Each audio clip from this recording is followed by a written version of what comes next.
TNZ, we've seen him play a lot of Pakito.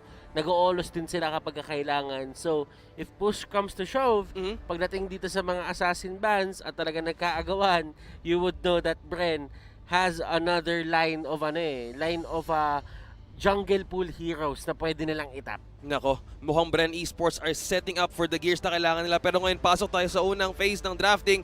Wala nang patagalan pa to. TNC versus Bren Esports. First bans ng TNC, Nathan and Johed, Pakito and Ling, TTZ. Makikita mo dito yung respect sa side ng Bren Esports. Sinatanggal nila yung hero ni Trim RTZ, isa sa mga flavor ng TNC Pro Team. And also the Ling na talagang devastating kapag nahawakan ito ni CHUUU. Sa side naman ng TNC, again, nakikita natin na recently, since nung naban yung mga heroes, yung mga revamped heroes, lumalabas na yung mga, tulad na sinabi ni Batters kanina, yung mga heroes, mga jungle heroes na unorthodox, na merong Baksha, merong Nathan. So TNC also giving respect to KARLTZY kasi ang ganda rin kasi ng performance ni KARLTZY before yung gamit yung kanyang Nathan. And also occupying or protecting their own jungle with the Johed plus the Eve.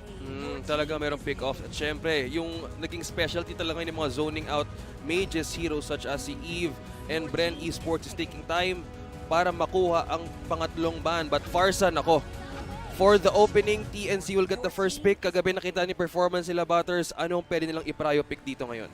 They can go for katulad ng mga heroes. Selena is actually a PGOD special. Oh. Na parang specialist si PGOD kapag dating sa mga ganitong heroes. And as you can see, or you guys are seeing the pattern naman, na Selena has been ignored for the longest time.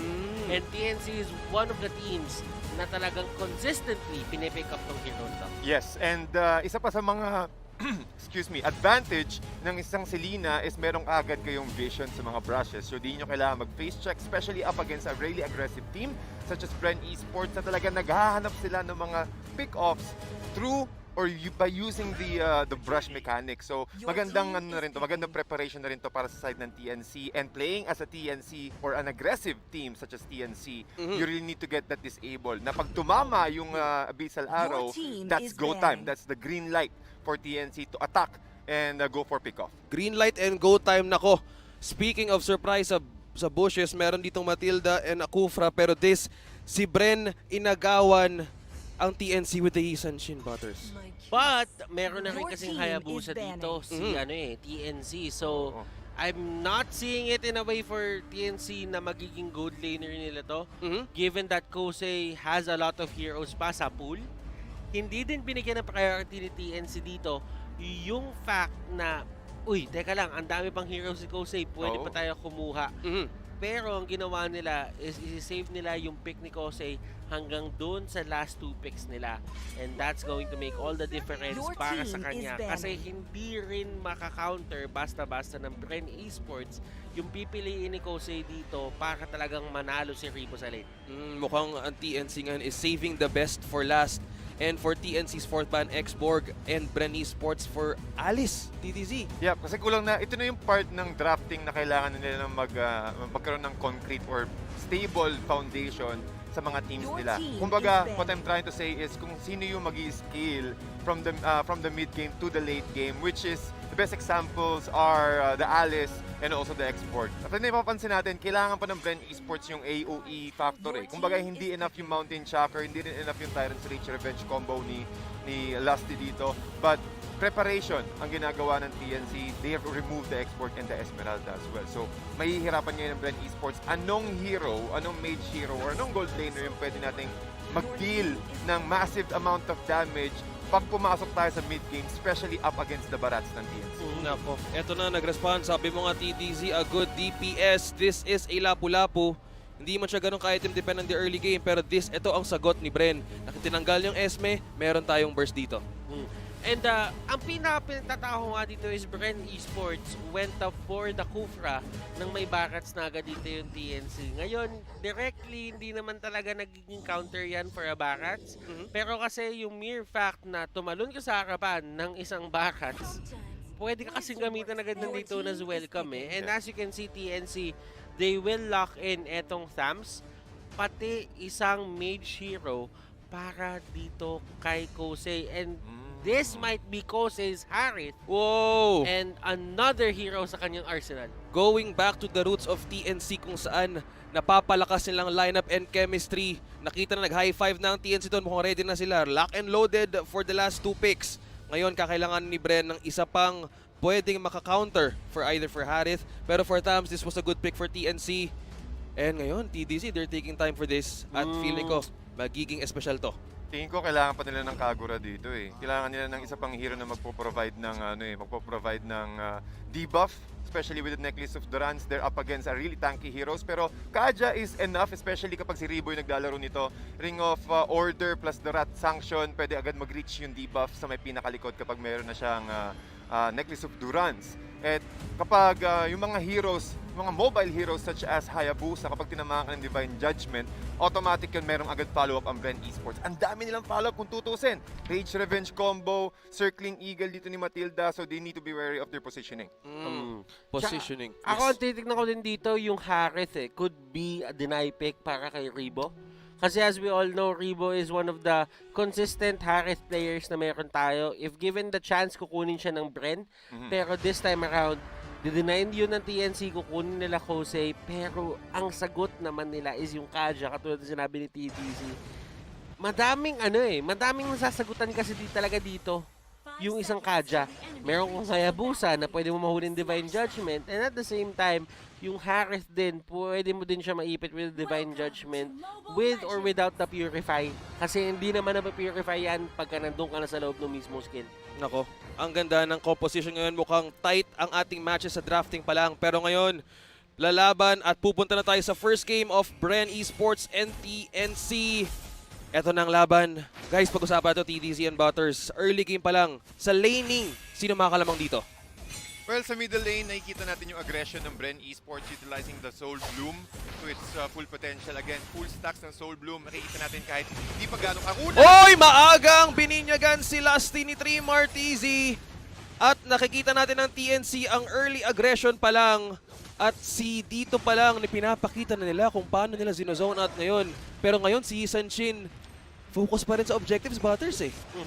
And hindi mo mapipigilan si KARLTZY. Tutulong si KARLTZY kung kaya labanan yun. Pero the moment na makita niya na, ay, teka lang, medyo nasa disadvantage siya tayo, didiretso agad yan. Kasi tatandaan mo, KARLTZY is one of the players na hindi madalas mag-hesitate tong taong to. If he knows na tama yung play, gagawin niya. Maganda. Ibig mong sabihin yung dalawang teams na to, meron talagang comfort. Kumaga, may history sila kung paano talaga sila maging aggressive, yung wild play na hinihintay natin. Pero this is interesting. Yung emblem ni Lusty TDZ, no? This, kumaga, iba to eh, for this kind of a hero. Yeah, Concussive Blast para kay Lusty. Isa siya sa mga really effective na emblem hero, especially for those initiator heroes. Na kapag tumama, yung spell curse mo, yung passive, yung nagiging range attack ni Lusty, automatic magpo-proc agad yung Concussive Blast. And that is really helpful kapag medyo nakukulangan kayo or hindi pa enough yung damage ng output ng inyong team, especially sa early game. Kasi kapag mas makunat ang tank, mas masakit lalo yung damage ng Concussive Blast. So, Lusty, he just need to prioritize or itemize his heroes to go for a really tanky. Oh, good positioning dito as welcome kay Light. Unang target dito si Lusty para wala makakuha ng turtle, pero si CHUUU pa rin on target pa rin sa turtle na to. Ang ganda ng positioning doon ng TNC. Hindi nakalapit ng Bren Esports, Butters. And dito nga na pumapasok yung factor na kailangan pumasok ni KHUFRA doon sa gitna na madaming tao for the side of Bren.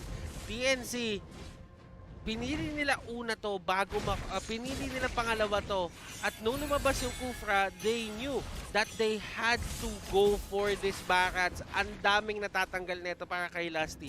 Lusty right now, nakuha niya yung comfort hero niya but is at a disadvantage dahil doon sa piniling BARATS ng side ng TNC. Kumbaga may pasok, merong kain kagad with the Tonas welcome.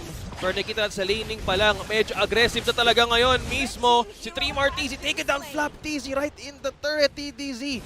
Lumalamang na ngayon sa gold ang TNC.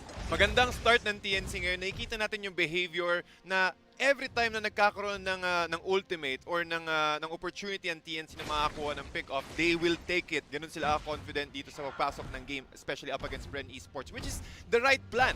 Kasi as long as you're shutting down FLAPTZY, nawawala ka agad yung aggression na binabato ng Bren Esports. Kasi most of the time, si FLAPTZY talaga nag-i-initiate at siya rin yung kumakat ng wave. Nakita natin yan sa interview kanina kay LUSTY na talagang binantaan ng Bren Esports na prepare nyo yung gold lane ninyo. Lagi namin kukontrol si FLAPTZY, and FLAPTZY is really comfortable to cut the lanes out, especially up against TNC. Pero ang TNC naman ngayon, alam nila, prepared sila na, okay, sige, gusto nyo i-cut yung lanes gamit si FLAPTZY, we will turn the tide. Kami ngayon ang magdadala ng laban kay FLAPTZY. Angas and confidence kay Bren Esports, talagang control ni TNC.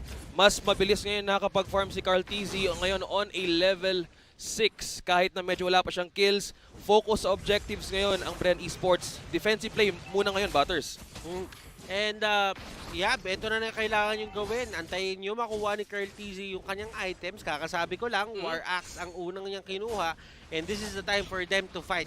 Tingin ng Bren Esports ngayon that they can go toe-to-toe with TNC at this very moment. RIBO naghahanap isang Ring of Order para makuha ng isa. Pero focus pa rin dito mismo si TRZY. Light! Hinarangan doon ang pagkuha ng turtle, pero that is TRZY going down, and Bren Esports takes one and the turtle as well.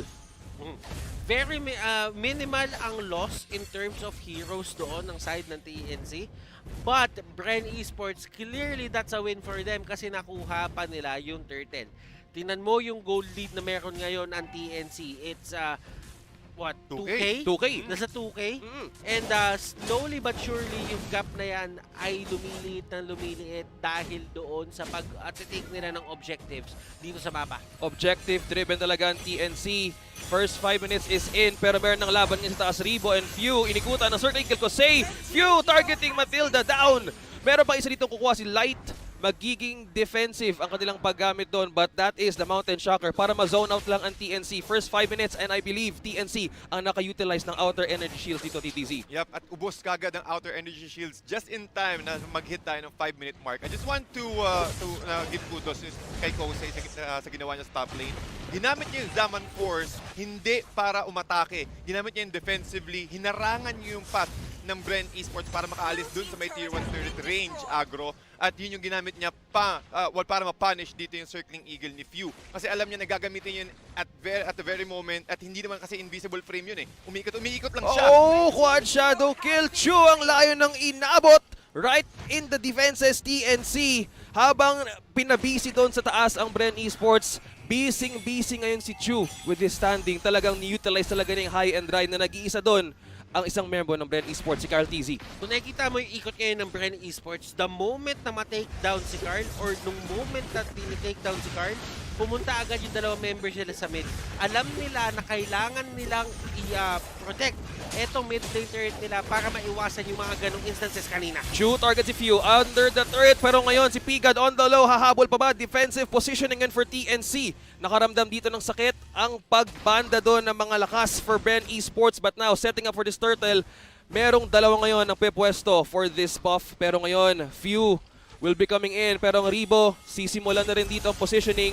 KOUSEI target dito si FHEWW. First nakakaramdam dito Personalite, hinaharap pagkuha ng kanyang turtle, pero now secured pa rin ni CHUUU. Ang laban pumutok na, pero ngayon si FHEWW at si LUSTY babalik. TRZY on target pa rin.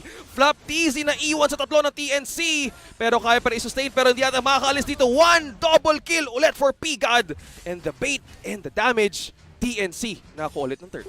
Slowly but surely, TNC, they are getting yung groove nila sa game na to. Even if nakawala sila ng isang turtle, hindi sila nagpa-face doon. They still went for the factor that KOUSEI is now up and running. Ready na si KOUSEI lumaban. Nakita natin kanina nung second turtle na Calamity Reaper na siya. This time around, he has another item up his sleeve. At dito na magsisimula ang mga rotations na gagawin ng side ng TNC. Speaking of KOUSEI, talaga naka-mystery shop to TDZ. No, kailangan hindi siya motion nag-engage at team fights, but rather he is focusing din sa pressure din. Kumbaga items and objective driven pa rin ng TNC kahit ano mangyari. And Bren, yung response sila at all times talagang on point din eh. That's true. At nakikita natin na nagre-react ang Bren Esports sa aggression ng TNC. But hold up, si Few target si Light, Detona's welcome right mismo sa pader, but Few is going down low. Last year primary target dito ng dalawang member ng TNC. Tatlo naman, Lusty goes down, 3 Martizi. Si Few nakashield na rin. Light mukhang hindi mo na-depend, hindi mo na-atake doon sa turret, pero that is kill to kill. Naghahanap ngayon ng butas ang TNC para ma-pressure down ng Bren Esports, Butters. And sasagutan nila yung segue dito ng isang lapu-lapu flap ng kanilang push din. 3 Martizi just on time, just on the nick of time of saving that turret. Kasi alam niyo din naman ngayon na napilitan din kumuha ang isang lapu-lapu ng brute force breastplate. So in terms of damage output, hindi ganun kataas yon. But TNC, naging aware sila dun sa split push eh. And binalaan din kasi sila ni Lusty. So para narinig nila, ay, mag-segue daw si Flap. Nakabantayan natin. Kasi ginawa nila, minirror nila, akala mo hindi pwedeng kayo lang yung makakapag-setup. Uubusin namin yung mga gilid niyo, yung mga side lanes niyo. Pero look at that. Circling Eagle kay Few, defensive positioning, pero di nakaabot doon. CHUUU again with the 2 kills already. Light may kinuha na naman for Bren Esports. Lusty trapped in 4. Grabe, the burst. KOUSEI taken down. KHUFRA as well. Ang Chrono Dash plus ang Zaman Force talagang napakamadikit talaga ito pag in-unleash. Talagang setting up the traps dito, TDZ. Ang lakas kasi ng combo nila eh. Again, after, or kapag nasa loob ka ng Zaman Force, that's 30% if I'm not mistaken slow, which is enough sa mga choke points para ma-punish nila yung overextension or kung sino man yung mahuli dito ni Light using the Detona's welcome. And at the moment, meron ng Feather of Heaven plus Calamity Reaper dito si KOUSEI at idagdag mo pa yung Holy Crystal. So lahat ng damage niya, including the Chrono Dashes and yung mga Synchro Fusion is pumuputok along with the true damage. So with that true damage, that is enough for them to burst out the HP of FLAPTZY and LUSTY. So talaga napapunish yung mga front lines ng Bren Esports. Punish with power, damage sa TNC na talaga masosustain to with this THAMUZ na merong Vengeance plus ano dito, meron pang isang emblem which is the Festival of Blood. Tumadagdag ang kanyang spell vamp per stack, pero now Bren Esports, even though lamang ang TNC Butters, ano kailangan nilang gawin ito para makabawi? This is going to be hard for them. Kasi kung titignan mo yung composition nila, ang hilig nila pumasok eh. Meron silang KHUFRA, meron silang MATHILDA, and these are heroes that will enable you kapag ka nagiging aggressive ka. But on the defensive side, not so much. Kailangan nila mahuli yung TNC dito ng isang magandang Tyrant's Revenge if ever they want to do it. And it all comes down to the responsibility of LUSTY just making the difference in this game. Nako, LUSTY will be the key. Kung ang napanood natin last in the previous season, kung magagawa nila ulit ito na balik na rin, pwede pa itong gawin. Pero TNC, pressured ngayon sa lahat ng lanes eh, showing a good factor sa control ng mapa talaga, TDZ. Yes, exactly. And to think na ngayon, 3 Martizi na nakikita ulit ang mga TPs niya once again. Buhay na ulit si 3 Martizi. TPs mismo dito sa Bren Esports. Yung goal niya yan eh, kasi ang goal niya 1,000 TPs. Oh. So tingin ko mga nasa pang 690 na TP. Yan, 691 na yan. 95. Yan, mga ganyan. Pero the point is, nakikita mo yung confidence ng TNC. We're just about to hit the 12-minute mark. Papunta pa lang tayo sa ating late game. Pero ubos lahat ng outer turrets ng Bren Esports. At ito talaga yung game plan ng TNC. Again, nasabi natin a couple of times na TNC, sobrang aggressive nila and this is their perfect form. Preparado sila sa lahat ng bagay. And looking at the items, si 3 Martizi nakakuha na rin kanyang Athena Shield along with the Vengeance Battle Spell. So talagang kaya nilang mag-absorb ng damage along with Light's Detona's welcome for initiation. Obviously, they would try to go for the Death Rush plays, katulad ng ginawa nila kanina. Pero kasi merong Selena eh. Yun. Di nag-work yun kapag may Selena. Kasi ang gagawin niya lang, kung nagdududa siya 50-50, it's either talagang in-abyssal trap or papanain niya. Kung may makagip doon, meaning wag na siya tumuloy. May mga tao doon. Kapag naman wala siyang nahagip, he can actually set up yung trap doon para next time, kung meron magbabalak man doon, makikita niya na. Yeah. Oh, meron talagang sagot for vision ang TNC. Even Bren, hindi safe sa bushes, pero ngayon mukhang iko-contest nilang purple na to. Si Light, makukuha rin si KARLTZY, pero si FHEWW positioning, nasaan ang ating circling eagle, pero unahan siya ni Team RTZ. Narangan doon, FLAPTZY with the block ang nangyayari dito. Si Light hindi mo nakalunok ng isa, pero dito ang si 3 RTZ muna magiging target ng Bren Esports. Wow. Good trade and counter doon, TDZ. Look at the damage control ng TNC. Frontliners doing their best to absorb the damage of Bren Esports. At napapansin natin, tatlo sa ultimate ng Bren Esports is nagastos na, dalawa lang ang available. Sinubukan makahanap ni RIBO ng target para hilahin papaloob. Kaso, naubos na rin ng Bren Esports yung mga cooldowns nila, yung mga ultimates nila. So it's way too risky since they're playing behind. Pero nakita natin TNC, yung discipline nila approaching the fight, kung magdi-disengage ba sila o mag-initiate sila or sila mag-play aggressive. But on that scenario, they're still respecting the fact na yung damage output ng Bren Esports is already strong and it's really potential for a comeback. So ayaw ibigay ng TNC na kahit opportunity sa Bren Esports. Speaking of comeback, si LUSTY meron ng dominance ice just to counter possibly the attack speed of CHUUU. Pero I believe meron talagang comeback potential dito. May hila factor kay RIBO. Merong divine judgment, kaya nararamdaman ko din yung TNC Butters, merong konting hesitation pa sa pag-engage.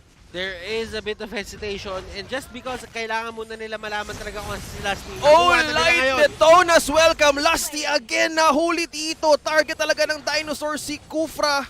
At ang gagawin dito ng TNC, pinapa-zone out talaga lagi nila yung Bren. Kuha ng isa para makuha dito yung Lord TDZ. Yes, nakita natin yan. Well, nakausap ko si LUSTY nung sa interview and sinabi niya sa akin na willing niyang ibigay yung sariling buhay niya para sa teammate niya para mag-provide ng information at makakuha ng mga setup sa kanyang team. Pero he understands na si Light talaga yung magiging problema dito sa side ng Bren Esports. They need to take down Light as early as possible or burst him as early as possible. Kaso ang problema, ang first item ni Light is yung Sky Guardian helmet. So, nag-regen siya ng HP, hindi na niya kailangang umuwi. So, one of the best ways for them to burst out Light is mahatak siya with a Divine Judgment along with the Ring of Punishment plus the Rat Sanction. Nakita natin na kumuha na ng Divine Glaive dito si RIBO along with the Twin Blades and the Calamity Reaper and the Holy Crystal. So, masakit pa rin yan. So, kailangan lang nila makakuha ng isang magandang initiation just like Light is doing. Lord papasok, na yung talon. FLAPTZY nakatarget dito kay Light, hinaharangan. Merong lapu-lapu ang Bren Esports. Kaya nilang harangan na merong talon, merong knock-up. Isang kailangan high precision and timing ang kailangan ibigay ni Bren Esports. Pero TNC, gusto talaga i-cage. But FLAPTZY, initiation right in the middle of TNC. Kayang-kayang i-sustain at I believe this is their late game plan. At green light, I think, laban sa laban, Bren Esports, isang magandang setup sa base ang hinihintay nila dito. 3 more hesitations, nandito pa rin sa side ng TNC, but they are still standing strong, Butters. Nakita mo yung ginawa doon ni Light nung pagkatalo ni LUSTY, hit agad netong Daytona's welcome. It forced LUSTY para gumamit ng kanyang flicker. Speaking of which, target ni LUSTY si Light, hindi mo na sila mabubulag ng liwanag right after the damage, the burst, sumasakit LUSTY, target dito ni PGOD. Pero ngayon mabubuhay pa ulit RIBO and FHEWW. Si CHUUU nakatarget na rin sa last waves, pero ngayon ang Bren Esports gather muna ng buhay. 3 RTZ sustaining the damage. TP sa base. Confidence, but Bren Esports nakikita ko na meron pang lakas doon, Butters. They are definitely delaying etong pag-push ng side ng TNC. Ang question is, are they delaying the inevitable? Hindi na ba talaga maiiwasan yung pag-push dito ng TNC? Oh, ito na nga sinasabi natin. Light takes down FHEWW. Abyssal Arrow. Grabe ang traps. Sinabayan pa ng isa. FLAPTZY! LUSTY and si Bren. RIBO na lang naiiwan dito to push. But si KARLTZY hinaharangan na pa rin ang pag-possible take ng mismong base. But is this now the end? TNC! At ngayon, natalo on the first game ng Bren Esports. TNC takes this momentum. TNC, they take one game from their masters. Kanina sinabi nila, Steve, bumabalik na daw yung master. For game number 1, TNC thinks otherwise. Tingin nila, wait lang.